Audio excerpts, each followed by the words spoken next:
So we're looking at this book, Cornelius Philosophy, Christian Faith by Colin Brown, and we're looking at Cornelius Van Til, and it's falling apart, this book. It's a very good book.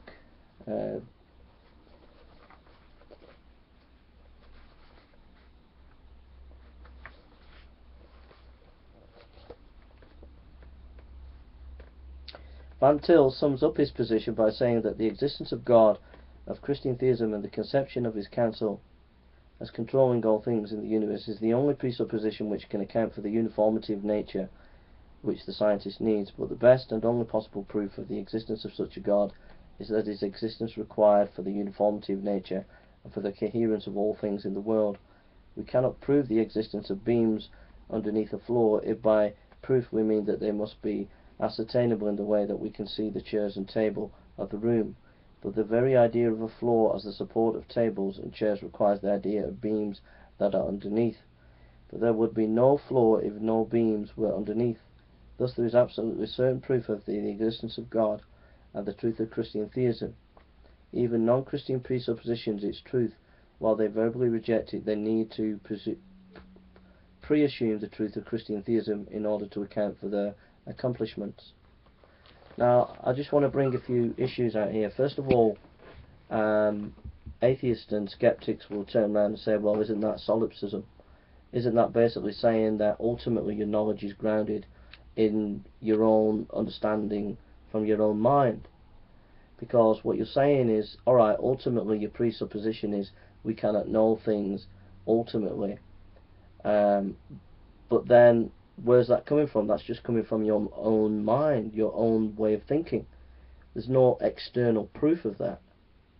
The presuppositionalists will come back and say, but look, we cannot even begin to know what knowledge is without this foundation of the existence of God. Because here's the precondition of knowledge. We can only say that we ultimately know something because ultimately God has given us a revelation and a reason for knowledge in order to have knowledge. Now the retort with that will be, well, in order for you to understand the Bible, you needed to have used your reason. So your presupposition actually presupposes an empiricism. So how do we get out of this loop? How do we get out of solipsism? How do we get out of this inconsistency that seems to be that we use empiricism to understand the Bible, but at the same time we're using presupposition to defeat empiricism in the atheist? So these are important questions that we need to just deconstruct and think about. First of all, I will talk about macro and micro level in terms of epistemology. On the micro level, whether we're atheist or Christian, we can know things on both sides. The Christian on a micro level can read the Bible, the atheist can look at scientific knowledge and gain knowledge. Now, we are all biased, Christian and atheist are all biased in our understanding of knowledge, but we can gain knowledge on a micro level, both atheist and Christian. Knowledge about the world, even intellectual knowledge about God. We cannot know equally a relationship of God, but we can know intellectually about God. Whether we accept that evidence, whether we distort that evidence, is down to each individual. But we can all know on a micro level. On a macro level, we have major philosophical questions that the atheists have massive problems about. First question is, how can logic be accounted for in the atheist position? If you say that all there is the material, and you're saying that the law of non-contradiction is immaterial, how does that work in your system? You've got irreconcilable issues about contingency, issues about infinite regress. Now you might turn around as an atheist and say, yeah, but at the end of the day all you're doing is solipsism, all you're doing is you're just reasoning in a circle with your own mind and your own thinking. But this is where internal critique comes in. What we do is we do an internal critique of the atheist and the Christian presupposition.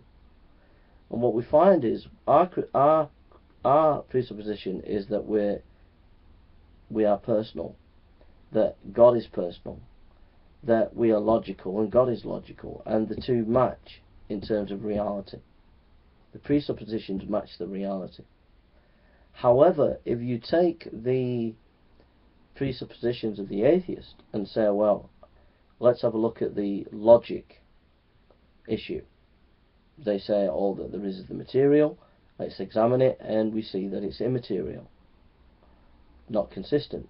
So by internal critique of our presuppositions, we show that our position is not based on solipsism, it's based on reality.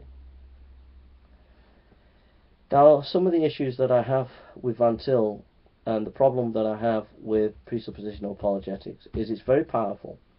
But if you're coming up against an atheist like Dan Barker or some atheist like Aaron, they will attack specific detail about the Bible and about God. And if you talk about presuppositionalism, you might win the philosophical argument, but they will make inroads into your position by concentrating on those specifics, and you need to answer those specific charges. And so it's important, if for example you were debating Dan Barker on can we have morals without God, and he rips into the Bible, you can defeat him philosophically with presuppositional apologetics.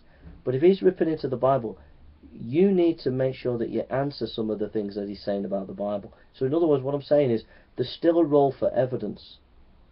Even if the people do not take on board that evidence, it's important to answer people's questions and make sure that you can show evidence against what they're saying.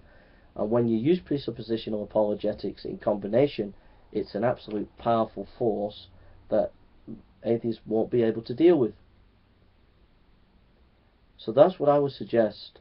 You can't ignore the attacks and the questions that the skeptics will put upon you purely by philosophical arguments.